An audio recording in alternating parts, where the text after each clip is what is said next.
everyone, or Assalamu alaikum. My name is Kiara Sanders, and welcome to my presentation on Arabic. The Arabic language has been a literary language for over 1,500 years, and it is the liturgical language of Islam. And also, the Arabic language is not exactly called Arabic by native speakers. It is referred to as either Al-Arabiya or Arabi.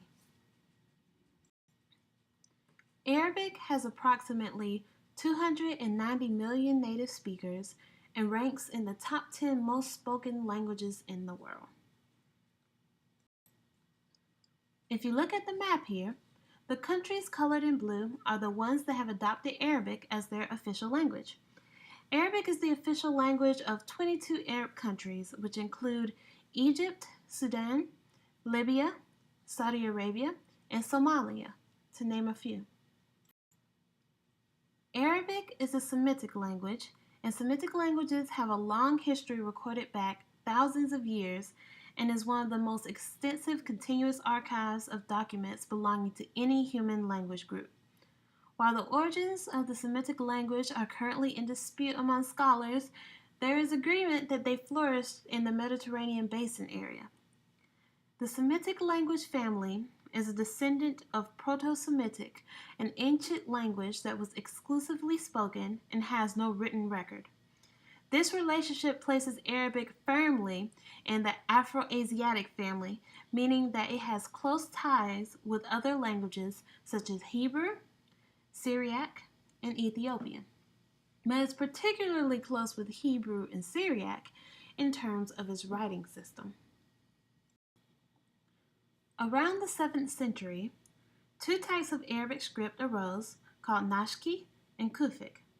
Modern Arabic script is descended from the latter, Kufic. And like Hebrew and Syriac, Arabic also uses an abjad writing system. Abjads are mostly consonantal alphabets. In Arabic, there are 28 letters, and to mark vowels in this script, writers either use vowel points or consonantal characters. Contrary to their transliteration, the three consonantal characters shown here are pronounced as A, U, and E. In Western Arabic countries, they use the same numerical system that we use in English to quantify things.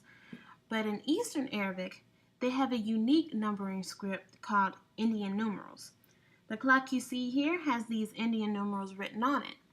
And in the households of Arabic-speaking countries, many people have telephones that contain both of these numerical scripts on the keypad. Getting into the morphology and syntax of Arabic, it has two tenses, present and past, and they also use the participle form of those tenses.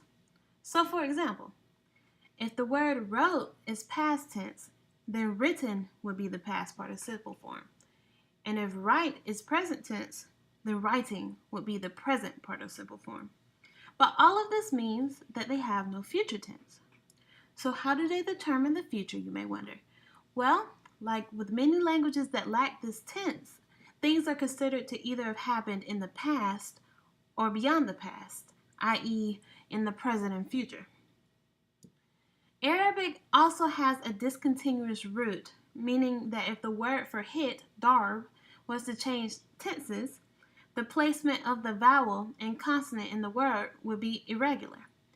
And the only feature that would remain the same throughout all the tenses would be the D, R, and B, as shown by the figure on the right. Also, they make distinctions between gender, as seen in the example where the verb for she hit is followed by a T suffix, whereas he hit is not. And on a broader scale, Arabic has VSO, or verb, subject, object, sentence structure.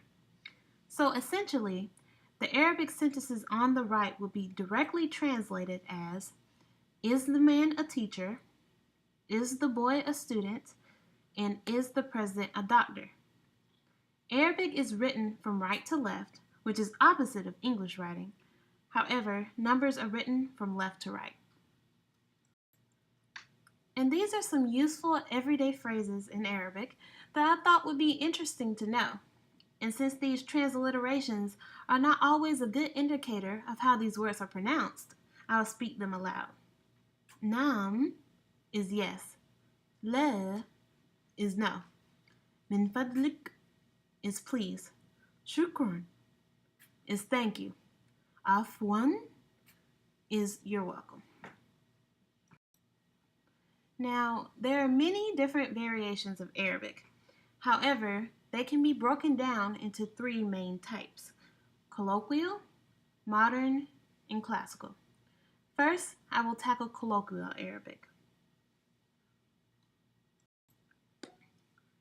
Colloquial Arabic is used to refer to the many different varieties of Arabic spoken throughout the world.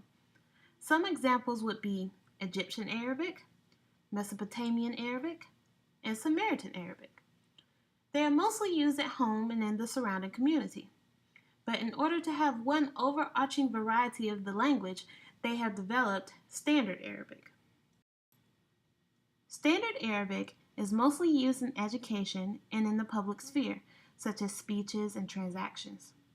It is used as the oral and written form for all formal occasions.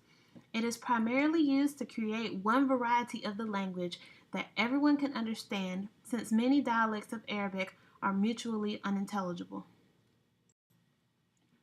And as with any establishment of a standard dialect, there are bound to be some political problems. Modern Arabic, both standard and colloquial, are not static. Colloquial varieties have undergone and will likely continue to undergo great change.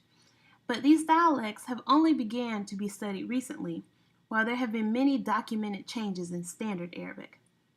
Standard Arabic is becoming modernized in a sense because new terms are created for concepts that did not exist before. However, many Arabic speakers are sensitive to this idea of borrowing, as they see it as infringing on the purity of the language, especially since many Arabs see Arabic as the language of God. And as a result, normative language academies have been established in several areas throughout the Arab world to rectify the problem. And since the world is slowly turning towards modern Standard Arabic as its mother tongue, Arabs are beginning to disparage the colloquial dialects that they speak natively. And lastly, Classical Arabic is the more formal version of the language and has been around for at least 2,000 years. The Quran is written in this type of Arabic and is the main reason why the language has kept its purity throughout the years.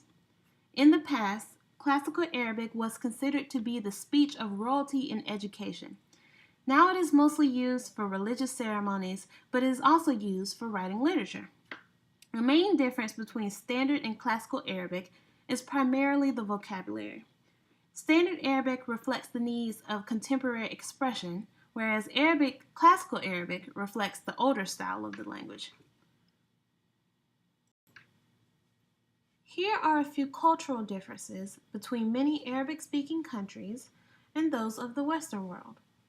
One of the most notable differences is that in many of these countries, women are placed on a lower rung in society than men, and it is hard for them to receive the same educational or job opportunities. But the amount of freedom women have will vary from country to country. Another social difference is the importance of family in Arab culture. It is not to say that other cultures do not value their families, but in Arab communities, family generally takes precedence over their jobs, business, and even friends. Another difference that I found was interesting was that people in Arabic countries may stand closer to you when engaged in conversation. This may seem like a small difference, but it's something that may catch many Western visitors a little off guard. And finally, the main reason for many of these differences is the importance of the Islamic religion in Arab communities. Although not all Arabs are Muslim, Islam greatly affects how they live, and many Westerners may be unaware of the social differences it can create. And as a little fun fact, here are some English words that are borrowed from Arabic. Some of them are obvious, like mosque or Mecca, but I was surprised to find that words like zenith, alchemy, and even alcohol were derived from Arabic. And additionally, The presence of Islam in the Iberian Peninsula has contributed many words to Castilian Spanish and many other Spanish dialects. A couple examples would be words like taza and loco. And that ends my presentation on Arabic. Thank you so much for viewing it. And if you're interested in learning more, check out the links here in my references.